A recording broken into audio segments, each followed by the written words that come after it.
Okay. I met a young lady today. Going to be 40 years old. Has four kids. Oldest one was 16. Two girls and three boys. And pleasant enough young lady. um, nice looking, attractive. In the course of talking to her, she told me she was married, and we were discussing um, the influence that men have on their children. And I only met her once before. Excuse me. And I don't know why she decided to kind of open up to me. I seem to get this all the time, and I really don't understand why, but it does happen. And I found myself engaged in conversation for quite a while, and she decided to open up, and she's sitting there telling me about her husband. Even showed me a picture of him on her phone. And she talked highly of him at first, and then it started to fall away, and she started to get a lot more personal. And she started telling me about how her husband is, they're drifting apart, and he's blaming her. And he hasn't done what was necessary to kind of keep a job. And it appears that he's jealous of her. It appears that there's marital problems, obviously, there. And she isn't happy. She's not happy. I can tell that she loves him. I can tell that she respects him. But he is so full of pride and insecure that it's killing his relationship. Been married for 16 years. And I listened, and here I am. I've never been married. I'm a single man, and I'm giving her advice.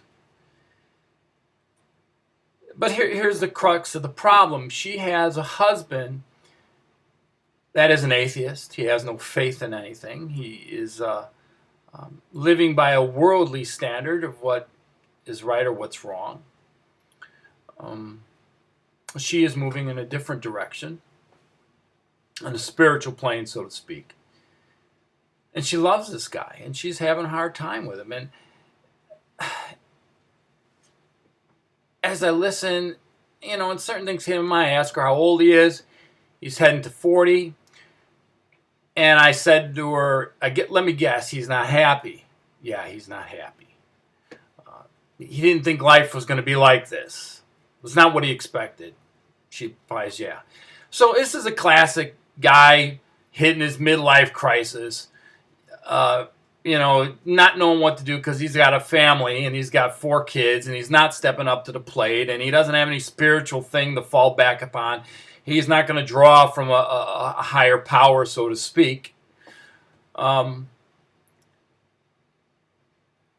I could just tell this woman she needed someone to talk to. And why it was me, it just, blows me away. It's one of those, what I call a divine appointments. You get stuck into some of those at times. And I'm doing all kinds of things to kind of encourage her and give her hope.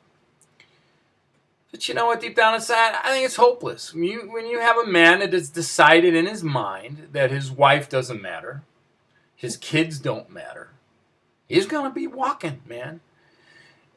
And he's going to be looking for somebody that makes him feel like he's 17 again. And it's a shame. I mean, she's beautiful. He cannot complain. 4 kids and 40 years old. She looked like she was 20. Yeah, she did. She looked like she was 20. 25 at the most, but she was young looking. And it's really sad. And I see this. I'm seeing this pattern. The women that are around me that I know that are going through these divorces where the men are walking away and they're only walking away for one reason, man. they want to start chasing strange shit. And that's it. They want to be Ted. They're hanging out with a bunch of worldly clowns that have this idea of what is cool, and it's appealing to their flesh. Look, I'm a man. I understand what it's like to be tempted by women. I understand. But you know what? I try to live above that. And these are human beings. Women are human beings. And when you enter into that covenant type relationship, I don't know what you guys are thinking when you get up on an altar, because most of you guys get married on an altar. I don't know what kind of faith you believe in or what kind of God you believe in, but you're making empty promises, man. And it's on God holds men accountable for their families. God holds men accountable for their wives and their children. And in my experience, when women decide that they want to walk out and they start walking with other men, chasing other men, it's because that guy is giving an ear to them and is meeting an emotional need that you guys have checked out on a long time ago. And I'm talking to you men out there. I'm talking to you guys. You guys that have wives, you guys have been married a long time.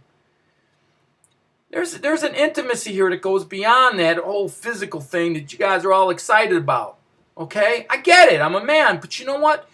Women aren't like us. You need to feed their hearts. You need to feed their souls. And I believe that I've been single so long because I believe that God has revealed to me and He's been showing me the brokenness of women because of the damage that the men have been doing all of their lives. And this stuff starts in the home. It starts in the family. It starts with the husbands. It starts with the fathers. And if you guys aren't stepping up to the plate to teach your young men and your sons to be honorable, not slapping him on the back as a teenager because you catch him getting it on with a girl, when the lights are turned out in your living room. Okay? I'm talking about holding these guys accountable and your sons accountable, teaching them what it means to be a man, to be honorable, to be charitable, to be loving, to be kind, to be sacrificial. And we have gotten so far away from this in our culture because we have knocked out any kind of godliness in our culture. And you're living like animals, man. This is how animals behave. They do what they feel they must do at the time. They live by instinct. We are so much more. And the country goes how the men go. And we're watching the state of our country fall to crap because you guys with wives, you guys with children are failing, and you're failing miserably. And you got to recognize it. You got to search your hearts. You got to search your soul. If your father left your mother and you remember what it did to you and you're doing the same thing, you don't see a pattern here? Look, I'm not saying anybody's perfect. There's no women that are perfect. There's no men that are perfect. But man, there is a standard. And you shutting down emotionally or thinking you got to carry the word on your shoulder, that's what your wife is there for. You married her for a reason. You loved her for a reason. Is it too hard to capture that? Is it too hard to work on that? Don't be swayed by the crap that your ungodly, heathen, pagan friends are throwing at you, man. I see it. I get it all the time. I get around these guys.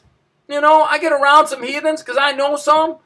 And their thinking is not the same as mine. And their thinking is not the same as a man with some godly character, a man that has a little bit of the Holy Spirit floating around in him. And it's time that you guys you don't think this stuff is real. You need to start investigating because the state of the world isn't real good, man. There is something coming. And I don't think it's going to be Allah and it ain't going to be Buddha, but there is something coming. And maybe I'm biased, and that's fine. But I just know and have discovered the truth. And the truth is we got some problems here, and it stems from you guys not standing up. You are too involved with foolishness. You are not taking the time that is necessary to connect with your wife. Connect with her, man. To spend time understanding, rediscovering who she is. If you think you know who she is, I don't think you've discovered everything about her. Because we're complex creatures, us human beings. And you can't discount that. And there's something always be discovered about us. But you need to spend the time to do that. If you're not doing it, we got problems. When you're disconnecting from your wife, you disconnect from your kids, and there are problems coming. You guys that have problems with your wives, start reconnecting with them. Do little things to make them happy. Clean the kitchen. Do the dishes. You know what? Maybe if you put somebody else before you, you put her before you, instead of you being selfish all the time, maybe you get a little more activity in the bedroom. All right? You know, we none of us stay 17 forever. So many of you guys are gotten to be fat asses too. Your beer bellies are hanging out like you're wearing a keg because you let yourself go. And you think she's supposed to be attracted to you because you're the guy, and there's that whole societal double standard. Well, the reality is you should both try to look good for your mate. But I'm going to tell you, that only goes so far. You make it to 70, 80, you look around, hey, not a lot of hot-looking 70-year-old men, 70-year-old women. I'm sorry, that's, the way it is. But it goes beyond all this. You're going to be held accountable by the great maker and the great sustainer of all things.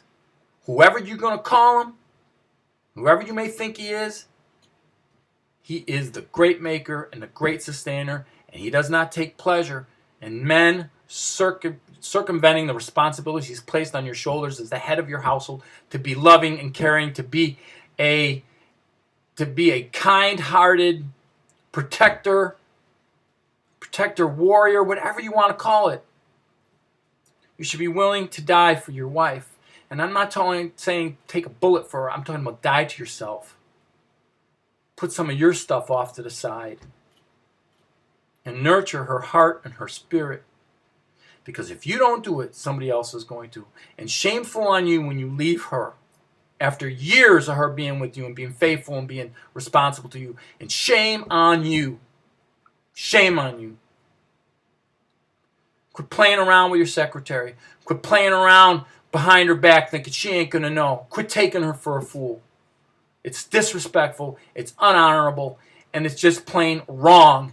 And search your heart. Search your spirit. Because if your conscience is that far gone, there is no hope for you.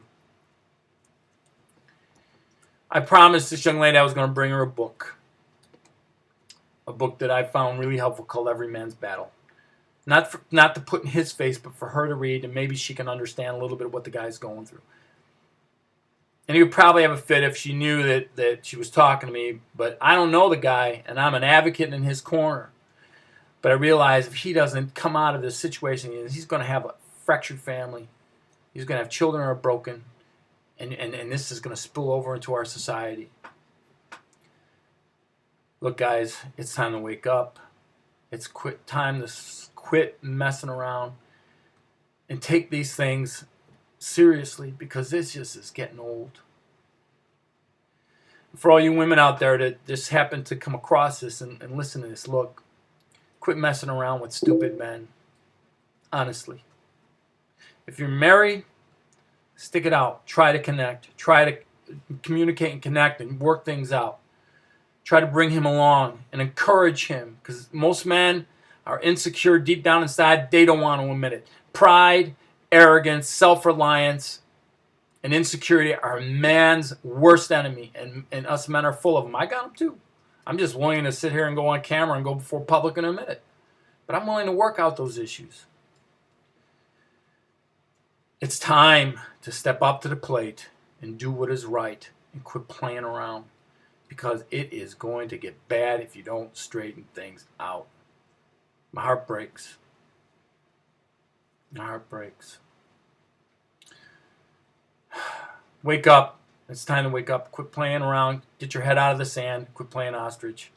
It's time to get going and take back the heritage that we have been given as men and as human beings. It's time to take that back.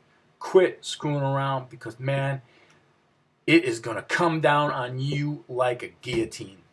It is going to come down on you like a guillotine. Till next time. Peace, love, and fulfillment of grace.